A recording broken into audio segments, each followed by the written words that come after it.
I've known since I was like a kid that I've been put on this planet to help people.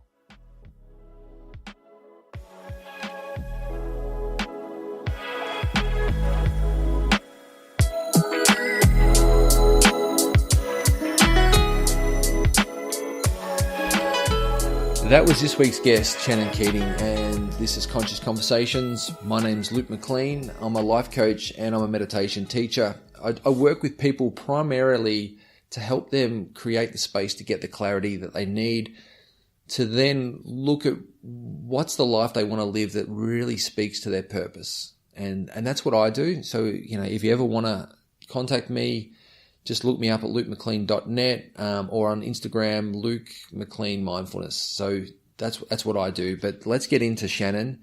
Shannon is also a coach, and she works a lot with women on transforming them to be more unique, more empowering, and really being themselves. And again, that authenticity. And she does it from a different lens from me. But there's a lot of overlap in how we see working with people and the importance of being present and being mindful, and the work that we have to do on our inner self. Because, personal training, which is great, and leadership, which is great, but a lot of the work that we feel that needs to happen is the outer self. But to get great outer self, we need to dig deep into the inner person, and that's where I sit and do a lot of my work that then transitions to the outer. But we have to start inside, and if you looked at it from a natural ecosystem, a lot of the work that Shannon's doing, and probably what I'm doing as well, is in the soil. We're working on the soil to make the soil really healthy.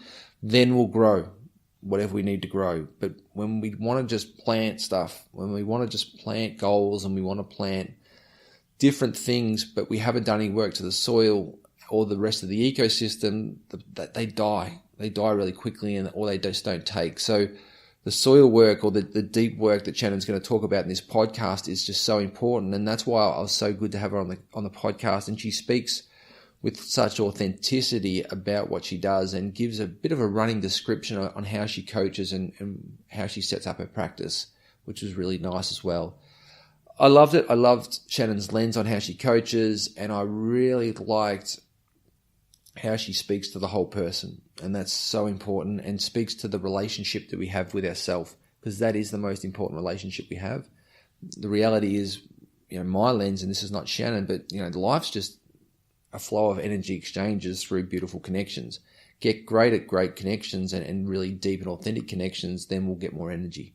And that's what I feel like Shannon's really speaking to in this podcast. So if you want to check out more of what I do, it's Luke McLean Mindfulness on Instagram, or lukemclean.net on the internet. Shannon is just Shannon Keating on Instagram, nutritionuplifted.com, or she's got a Facebook page and you can just search her up. But without further ado, this is Shannon Keating, and this is Conscious Conversations.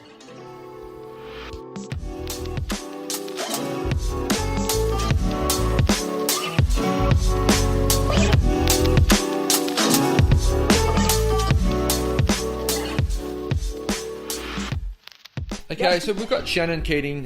Shannon's what I'd call a transformational coach who specialises and works a lot with women, and primarily around mindfulness, meditation, and the inner work. Thanks, Shannon, for coming on Conscious Conversations. Really happy and stoked to have you on. Yeah, thanks for having me, Luke. I'm excited. Shannon, I think it's such a great story, and I think the wellness of men and women, but the ability to really put a focus around the coaching lens on helping people show up with more authenticity and be okay with everything they've got inside, and we all carry that, and that's completely normal, and to bring that out into an open lens is really important. So I'd love for you to just touch on some of the work that you do and some of the focuses that you've got when you do coach people. Yeah, of course. So let's see, I guess to kind of begin, the pillars of like what I do are authenticity, vulnerability, connection, and love. And so in my work, primarily, I guess, there's a lot of layers to it, but I think my mission is to help women form like a really deep, loving connection to themselves and their bodies, and also to integrate spirituality into their lives. And so when I first began I've known since I was like a kid that I've been put on this planet to help people. Yeah. Like I've just known that. Yeah. And I didn't really know, it's like, okay, there's this element of my purpose, but what does it look like? How does it take shape? How does it take form? And I didn't really know how that took form. And so when I began working with people, it began in holistic nutrition. Yep. And so I started with holistic nutrition, and it was great. I was so passionate about it. I learned so much. I went to the Nutritional Therapy Association here in Denver, and it was wonderful. But then I started to call in these clients, these women who were all just struggling with the deeper stuff. The not wanting to feel their emotions, not feeling like they were good enough, feeling as though they needed to lose 5 more pounds to be beautiful or to love themselves, all sorts of stuff. And I kept getting these clients after clients after clients, and I was just like so called to help them with the deeper stuff. But they were coming to me for a meal plan. They were coming to me to be like told what to eat and when to eat it, what not to eat, how to exercise. And I think that's amazing. It's important, but I was like, that's not even what you need. Yeah.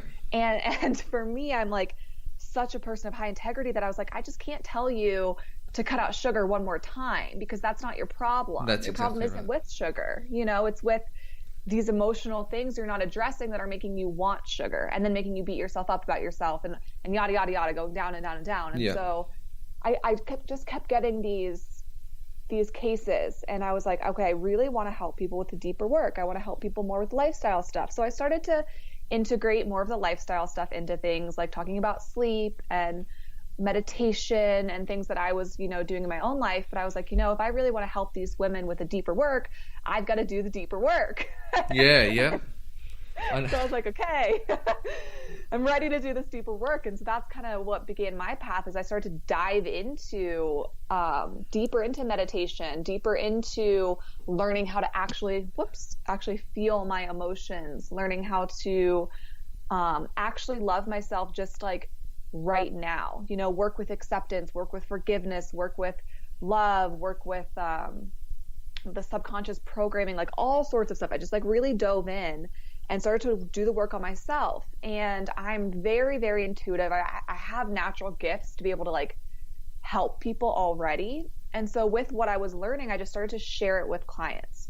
And so I started to share how to meditate. I started to create courses in meditation and in weaving self-love into the kitchen. I started to create different programs, and it's just constantly been evolving. And that kind of led me to diving deeper into spirituality and deeper into other things, and then just like sharing them with women. But I guess at first, for the first couple of years, it was a lot about helping women love themselves and their bodies. Yeah. And it's so important, and it's so amazing. But these last 6 months to a year have really shown me that, again, that's part of the picture. We also need to be weaving spirituality into our lives. Yeah. Because it's not just about us as humans, it's about our souls, and it's about us living a human life, but also having a very spiritual experience as well. And so I found that just focusing on the self-love and the body love, it wasn't quite it. You also you need to feel that you are deeply connected, and also you're being supported. So in those moments when you hate yourself, or something blows up in your external world and you're not trusting and you're losing faith and you don't have hope, you can tap into a higher self, a spiritual connection, and that can really help you hang on and be like, okay, one day at a time, I'm going to move forward. And it also really helps to empower women too, because it's connecting them with their intuition, and it's connecting them with feelings in their body, so that they know what is a yes for me, what is a no for me, how can I be guided, but also guide myself towards my next step. So I think yeah, Shannon, I think you've raised some good points here, and I'd love to dive a little bit into for a lot of people, this inner journey that people take in as a coach, you sort of try to take people on, It's actually, it's initially it's a hard journey. Like it's not an easy step because it's a step of unknown. A lot of people aren't sure of the step, and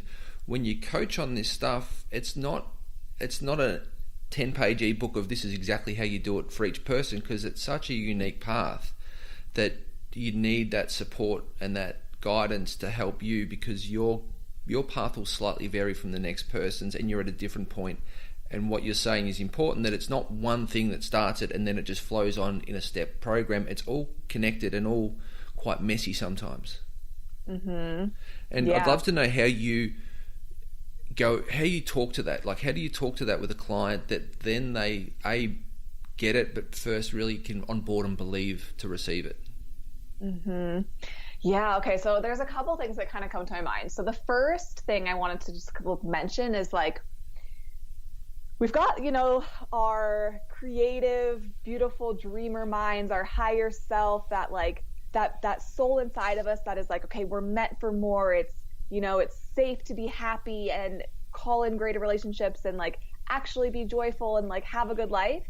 But then we also have this ego part of us that's like, no, but you're comfortable here and I want you to stay here. So don't go over there. Right? And then that ego is just going to self-sabotage all the time. Just keep us here, keep us here, keep us here. Anytime we're like, okay, let's spread our wings. Let's maybe do this meditation practice. Let's do this thing. And then the self-sabotage comes in, and like the self-sabotage doesn't always make sense. Yeah. Right? It's not like this clear, hi, I'm your ego and I'm self-sabotaging you from deeper spiritual connection and joy and happiness.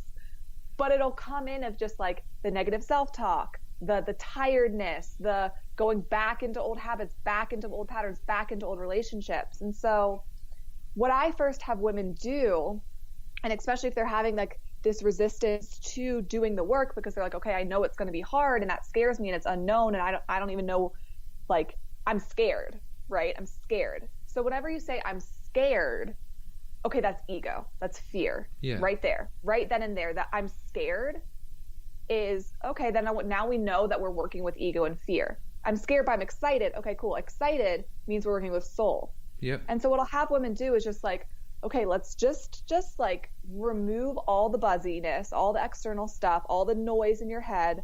Let's slow everything down. Let's calm it down.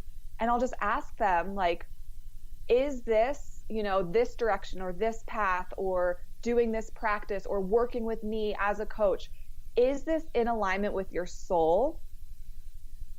And they'll get the answer, like right now at this point in time. And if they say yes, I'm like, okay, great. Let's talk about moving through the fear. If they say no, I'm like, okay, wonderful. Let's talk about the next steps of what you need to support your journey. Yeah. Right. And so I think that helps a lot, is like knowing that is the first thing that came to mind. And then the second thing that really comes to mind is a lot of times it can get heavier before it gets lighter. Yeah. And I was talking to my client about this, I think 2 days ago, because she's done such amazing work, but in order to get where she is today, where she's like about to quit her job, she's going to like take money out, save up, go to India and do a yoga teacher training. She's like totally revamping this. She's built like a 12-year career in like banking and finance. And she's just like radically transformed the last 5 months. But in order to get to this place where she's like, oh my gosh, I have a vision, I have a dream, it excites me, like, boom, she had to stop drinking, stop smoking, stop hanging out with her community of friends, sit in her loneliness, spend Friday evenings by herself lonely, right? Like, battle against cutting boundaries with different relationships, feeling isolated, right? Having like really open, vulnerable conversations with family members and ex-partners, like ending relationships. Like, she had to do all that stuff. And I think oftentimes like that stuff isn't talked about, right? No. We see these people like sitting and being like, oh, I love meditation and I'm so happy and I'm dancing, la, la, la. But they don't talk about like, it kind of sucked for a little bit and maybe a lot of it. And there's some darkness here, right? And so unless people are like really talking about that and making it like it's not so scary, yeah, that's right, yeah, like, yes, it's awful and it doesn't feel good and there are like low points and darknesses and scary like feelings and all this stuff and the feeling of isolation, all this stuff around it, but to be like, it's okay because it's all temporary and there is